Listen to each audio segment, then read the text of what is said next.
Hey everybody, my name's Catherine and welcome back to my channel. I make videos about dyeing, sewing, and upcycling. If that sounds like fun to you, be sure to hit the subscribe button. I'm going to show you how to make this incline dyed t-shirt today. I have more incline dyeing videos and I will link them at the end of this video and in the description down below. First, let's go over the supplies that I use to make this shirt. The first thing you're going to need is a 100% cotton t-shirt, and pre-wash it to make sure that it's scoured and ready for the dye. You're going to need rubber bands, soda ash, a 3 to 5 gallon bucket to mix your soda ash and water, a flipper dripper, Procion dyes, and I'll list the Procion dyes down in the description below, plastic knives for sprinkling the dye, and I will list all the links for all of these supplies down in the description below. A large Rubbermaid tub, 6 to 8 cups of ice, Synthropol for washing your t-shirt, gloves, and a mask to wear when dealing with the powdered dyes. So after washing and drying my t-shirt, I'm going to lay it flat and block it, meaning kind of like smooth out all the seams and just make sure that it's laying super flat on my surface. I'm going to just make sure the hem's flat, and then I'm going to fold it diagonally from the shoulder to the opposite corner of the hem, and then I'm going to accordion fold it into a long rectangle.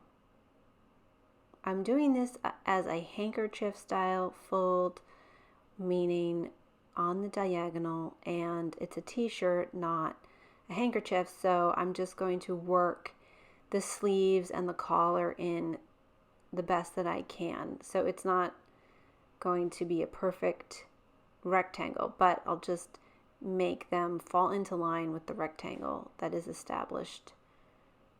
Now I'm going to flip it over and do the same thing on the other side. I'm just going slow and smoothing it out as I go.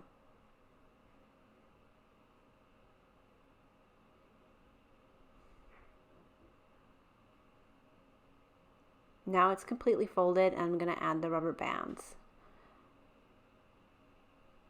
It's a pretty big t-shirt, so I'm just going to start on the ends just to kind of secure it.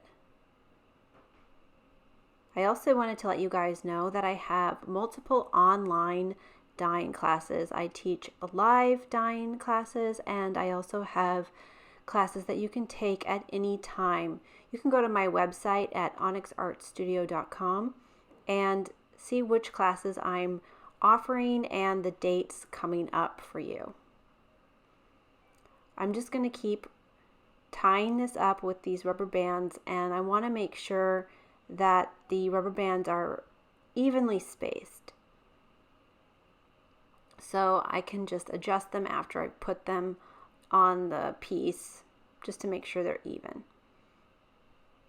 And you can put them very close together or less close together. The more close together they are, the more resist you're going to get.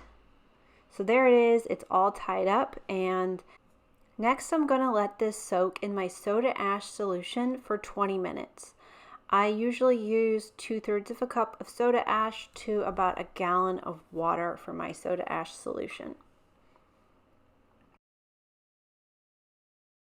So I've set down my drop cloth and my flipper dripper, and I have my dyes ready. I'm going to wring out my t-shirt and get ready to put the dye on my t-shirt.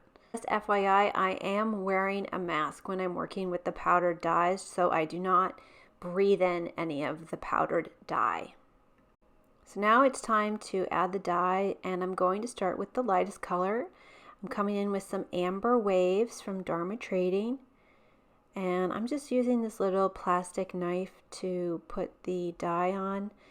I really like it because it's easy to pick it up, and I can just do a little bit at a time so I don't waste any dye. I'm just going to make sure it gets in all the little folds there. This piece is pretty saturated, so I'm putting quite a lot of dye on it. If you want it to be less saturated, just use less dye and you'll have more negative space. Next, I'm coming in with shiitake, which is a great color for ice dyeing. I did another video with a t-shirt with just shiitake, and I will link that for you down in the description. And in the end of this video, it splits, which is really pretty when you're ice dyeing. Next, I'm coming in with some rust, and I'm just going to spread it into the corners of the t-shirt. This is the shoulder part and the collar of the t-shirt. I always have a rag handy whenever I'm doing any sort of tie-dye because it can get pretty messy, and I like to make sure my hands are clean so I don't track it all over the rest of the shirt. I'm putting more shiitake in here. It's going to be kind of like my neutral color for this shirt. And now I'm putting in some olive drab. This is a pretty strong color, so I'm putting a lot on. It's going to be very saturated for this shirt. And I'm just kind of like picking up all of the extra dye that's fallen into the flipper dripper. Now I'm putting a little bit more shiitake onto the next segment.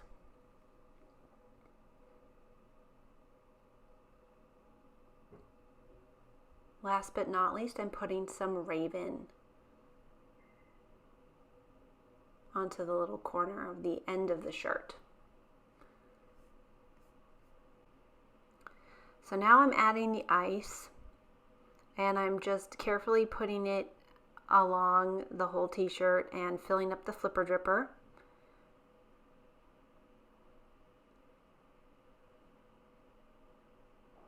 I don't want it to be too full. I don't want it to fall out when I put it into the Rubbermaid next, but I do want it to have as much ice as I can get into there so that it has more of a slow release. Here's my Rubbermaid, and I'm going to ever so carefully put my flipper dripper into the Rubbermaid so it's on an incline. And you can add a little bit more ice on top so that more water will run down and it will make the dye go from one segment into the next to give it that really pretty incline dye look. I'm going to let this sit overnight, and you can see it starting to kind of melt. Here it is after it's been sitting overnight, and it's really dyed.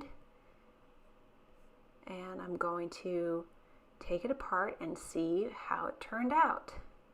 Okay, so here it is. It's been hanging out overnight, and it's totally melted.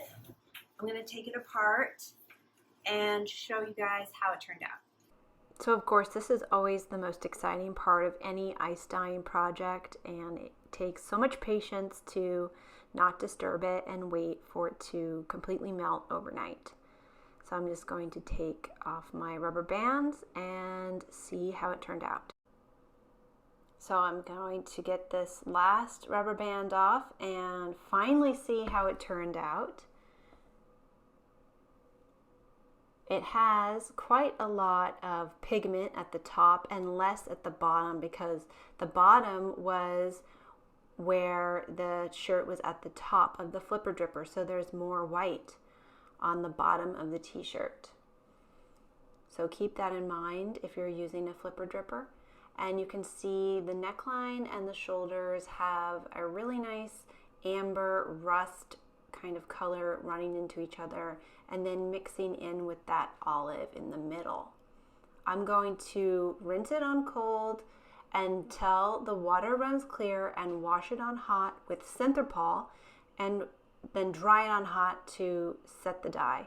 Here are the results after it's dried, and it's lightened up a lot. You can see the different colors melding into each other. It looks very geological to me, and I am happy with these results. Thank you guys so much for watching. I really appreciate it. Be sure to check out my social medias at Onyx Art Studios, and you can also check out my website for my online workshops and other information. If you like this video, be sure to give it a thumbs up. I really appreciate it, and subscribe to my channel for a new video every Thursday. Thank you guys so much for watching, and I will see you guys next time. Bye!